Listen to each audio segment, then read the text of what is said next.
Hey there! So I just wanted to do a quick video and share with you our foster care experience.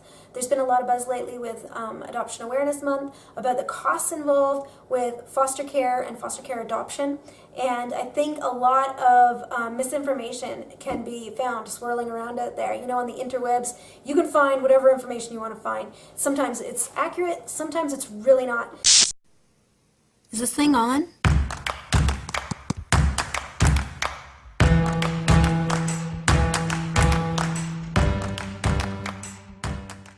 So let me fill you in on our details. We were adopt ready and not planning on doing any kind of foster care. We were planning on being available for adoption for a child that needed a home and a family.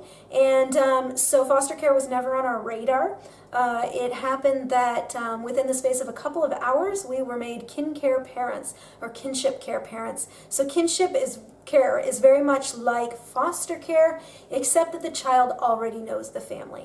So it could be a family member, it could be like grandma or grandpa, or an aunt or uncle, or it could be just a member of the community that they're already familiar with, they already know. It's very, very similar to foster care. I wanted to show you exactly what the costs were and what we were reimbursed. This is just our experience. We're here in Ontario, Canada. Your experience may be different. I have a blank form here for foster and kinship parent reimbursements. Per diem for a child that doesn't require a ton of special needs and special attention is $31.23 Canadian, of course. So the rates go up from there. The highest rate is $61.38. Now, again, this is a couple of years out of date. These rates may have gone up. So that reimbursed shelter, utilities, groceries, diapers, that kind of thing. We were also reimbursed for our mileage. So we ended up going to a lot of access visits and to medical appointments. And so all of that mileage I was able to track with Google Maps. I would just write down the number of kilometers. We were reimbursed. We started out being reimbursed at 46 cents a kilometer, and it went up over the course of the year to 50 cents a kilometer. And the other thing that we were reimbursed, we had a yearly budget for things like clothes, any educational toys. There was just spending money, there was birthday money, there was seasonal gift money, which comes at Christmas time, so Christmas gifts.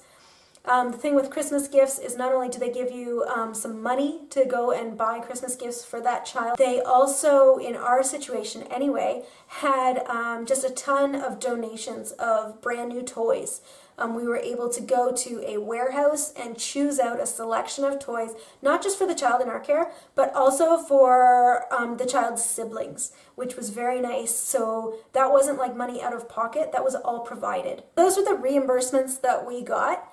And I think it's pretty, like, I don't know why everybody's hush-hush about money all the time, but it's usually not what you think. You usually hear one of two things. Either that foster care parents get paid absolutely nothing. The second is that foster care parents get paid way, like, huge buckets of money, and that's the only reason why they do it is for the money. That's just not the truth. What you end up getting is reimbursed for the expenses that you lay out for the child in your care. Some of the other things that may be reimbursed are babysitting costs, camp, extracurriculars, gifts for others, life books. So for every child in care, they get it's like a scrapbook made up of the story of their life, so that they have a record of where they've been and you know, who their family members are and all of that. So those costs are reimbursed. Any damages. So if a child damages something in the foster home, the foster parents can actually be reimbursed for that. Medical supplies, optical, eyes, other health, personal needs, prescriptions, recreational activities, school expenses, telephone, I guess that's for maybe teenagers, transportation, tutoring, and other stuff. Like, there's a ton of stuff that you actually get reimbursed for. Again, it's the cost that you're laying out. It's not like you're raking in money caring for this child. It's just the amount that you would normally pay for this child is being reimbursed. And that's as it should be. In foster care or kinship care, the child is still in the care of the province. They're the ones that are footing the bill for the child. So they should be reimbursing you, right? I mean, if you were watching somebody else's child for, you know, several months, you would expect them to be paying for things like clothes and food and all of that stuff, right? So it's the same kind of relationship as that. That's just a little bit of information so that you can you can know what it is that you'd be getting yourself into if you're considering something like foster care, or if you're considering fostering to adopt. It's good stuff to know.